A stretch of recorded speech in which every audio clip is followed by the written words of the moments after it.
The Hand of Brass.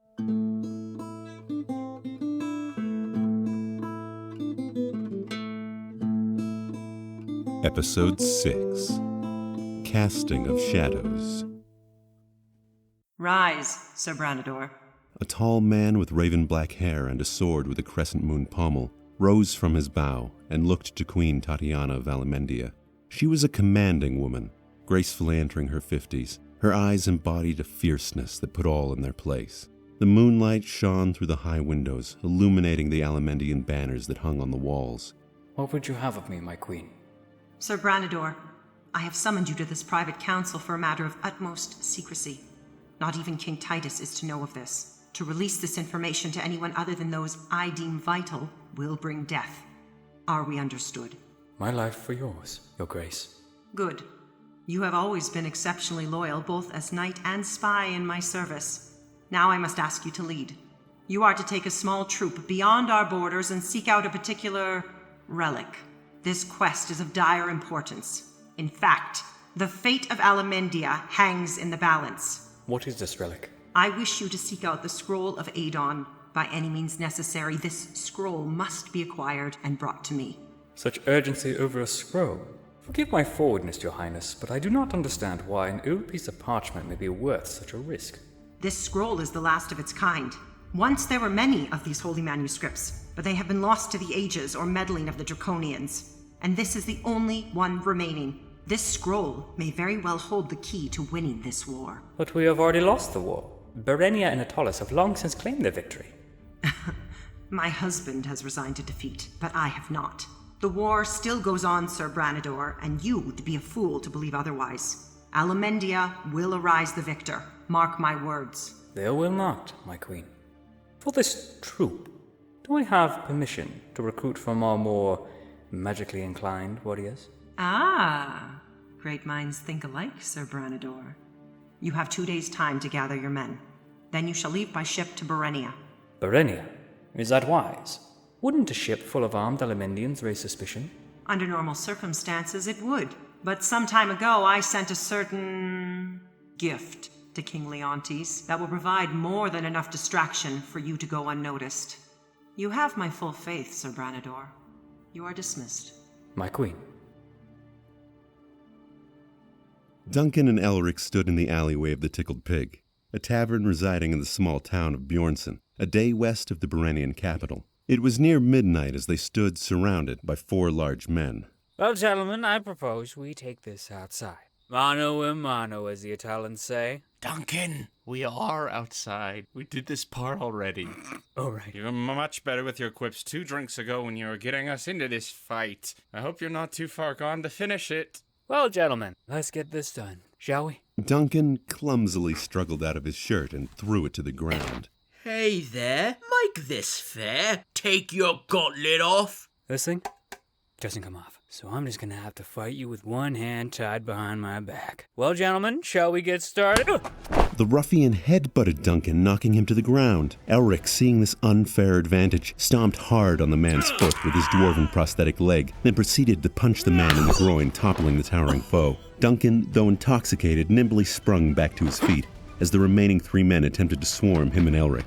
Thinking quickly, Elric springboarded off of the unconscious brute and tackled another foe to the ground. Though Elric was shorter, he was a heavy ball of drunken dwarven fury. Elric then suddenly felt an arm grip around his throat, choking him. Elric reached behind his head and grabbed the thug by the ears and pulled hard. Using all of his might, he flipped the man over onto the ground in front of him, landing partially on his pinned companion. Elric spun, looking for Duncan, and saw him locked in a grapple with the remaining thug, delivering a haymaker to the man's jaw. As the fighting continued, Celine stepped out of the tavern with a glass of wine and spectated the brawl. Well, Decius, that solves that then. I should have called you on that bet. Yes, it seems Duncan really can fight without his sword. I was wrong, you were right. Is that what you wanted to hear? I think it goes without saying. Just look at the evidence in front of us, Decius. Surrounded, 2 to 1. These 2 seem to be unstoppable. They are reckless. Duncan in particular. Though a fine protector, it seems he can't always keep his mouth shut when necessary. This whole violent outburst could have been avoided if he had just kept his mouth shut. This is true. But there's something strangely exciting about this, isn't there? Absolutely not. Abhorrent violence such as this is the resort of lesser men. Oh, come on, Decius. You've always been such a wet blanket about that kind of stuff. Oh my, did you see that? I wouldn't even know how to describe what happened there. I will concede that was somewhat impressive. I wouldn't have guessed he was so flexible. The dust settled on the brawl. 4 ruffians lay strewn about, grumbling and battered, with Duncan and Elric standing bruised but victorious. Duncan grabbed his shirt and slung it over his shoulder as he patted Elric on the back. Thirsty work requires thirsty wine, as the dwarves say, eh, Elric? Not quite the proverb, but I fully agree. I'm buying the next round. Celine, how would you like to drink with these champions? I will join momentarily. I just need some air. Duncan and Elric proceeded back into the Tickled Pig Tavern. You should rest tonight. You'll need to be in good form tomorrow when you reach the capital. Who knows what the self-proclaimed peasant king of Berenia is like? They are calling him the Great Liberator, a savior of the people. Berenians are saying he killed the tyrant king and usurped the throne to lead his people to greatness and prosperity. What of the tyrant king's princess, Diala? Beheaded, no doubt? The peasant king apparently has her locked away in her bedroom until they can figure out the best course of action. He seems merciful and kind. He sees that she is not like her father and would not wish to needlessly kill. Some folk call for her head, while the rest believe the peasant king knows best. He seems to have a lot to do in this broken nation. I pray to Adon that we can get an audience with him sooner rather than later. Decius, are you all right? What's happening? This place. The dark magic of this place is overwhelming. It'll pass. I just have to hold on a little longer. Duncan ran as fast as he possibly could. His legs were exhausted and his breath was caught in his throat. His brass hand clutched at his bleeding chest as he collapsed on the cold marble floor, his mind racing for an exit out of this hellhole. He could find none. He saw only death. Looking to his right, he saw what was left of Elric's corpse, his intestines strewn about as if he'd been ripped apart by wild animals. Duncan turned around and saw that it was still following him. He reached for his sword, only to find an empty scabbard. Duncan made a feeble attempt to get up, but fell once more. His body had given everything it had.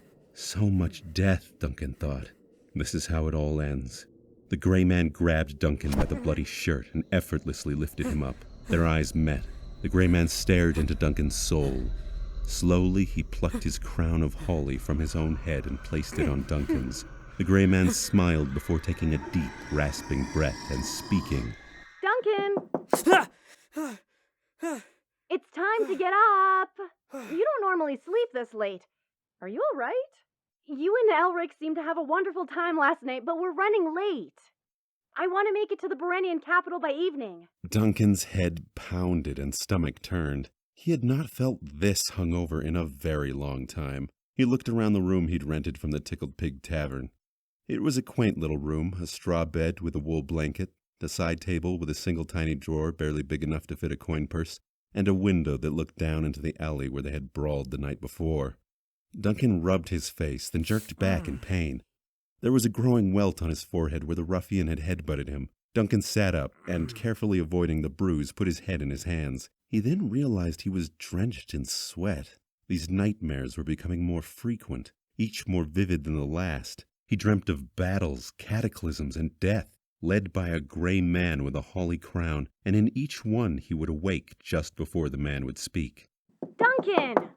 Let me try. Maybe we have to bang the door louder. Humans tend to sleep forever after a good drink. Duncan! Get your britches on, let's get moving! All right, I'm up! Roundness is blood. Duncan began to get dressed, then paused for a moment to feel his brass hand. A foreign invention of the dwarves of the Horacean Mountains. Despite its metallic look, it was always warm. Celine theorized it was a magical energy that created the warmth, but she also warned him to be very wary, and let her know right away if it ever started overheating. Duncan opened the door to see Elric smiling widely at him. Well. If it isn't our sommelier finally gracing us with his presence. Dorvino packs quite a beautiful punch, doesn't it? Any more nights like that, and you may need a brass liver to go with your hand. Fate on me, I never drink that much again. Dorvino is fine wine, but Best enjoyed in small doses. Elric pulled Duncan down to his height and put his arm around his shoulders. You fight well and you drink well, Duncan. Come along. Celine just went downstairs. Let's get you something to eat. Elric patted Duncan playfully on the stomach, causing Duncan to run back to his room to vomit.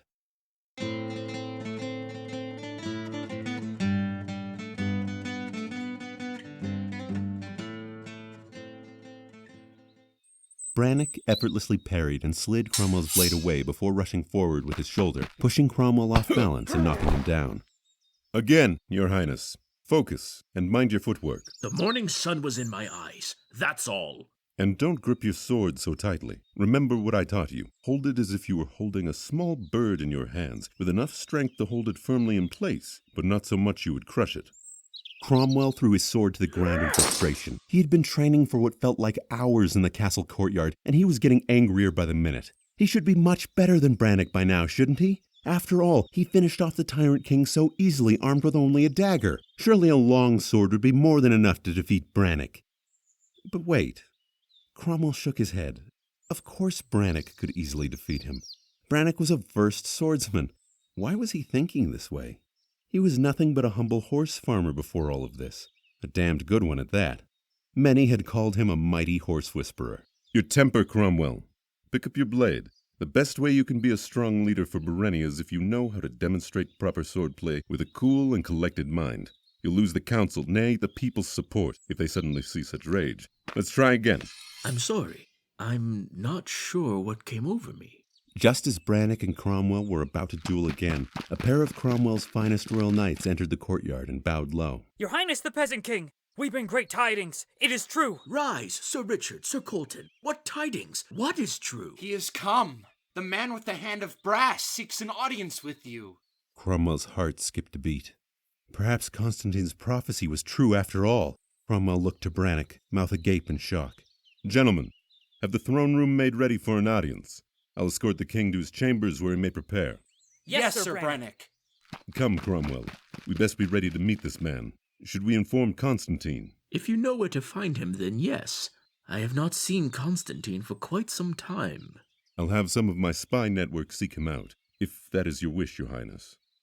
Your Highness, it is still so strange to hear, yet it feels right. Rennick escorted Cromwell back to the king's bedroom and bid him adieu with a bow. Cromwell wandered about the room. It was still surreal to him that a month ago he had become the most powerful man in Berenia. All of the former Tyrant King's decor and paraphernalia had been taken out and redecorated as a symbol of renewal, all except for the ornate Elemendian mirror. There was something about this mirror that infatuated Cromwell. Its textures, its framework, its reflection. Being a farmer, Cromwell had never had the luxury of a mirror, or at least nothing of this quality. The image before him was crystal clear. He was a good-looking orc, tall, strong. His beard was thick and well-groomed. He gazed at his reflection more. Who is this man with the hand of brass? Constantine speaks highly of him. So highly, in fact, that he boasts this man may be the savior of Berenia. I highly doubt that. I have already saved Berenia. Any further foe coming for us will surely be thwarted by me, and me alone. Oh, but perhaps he is my challenge. Could this man with the hand of brass be the menace that comes? Perhaps Constantine's vision was misinterpreted. Surely, had I seen it, I would be more adept at translating this vision. Just look at me. I will meet this man. And if he makes the slightest move against me, I swear by the Watcher himself, I'll tear his throat out with my bare hands.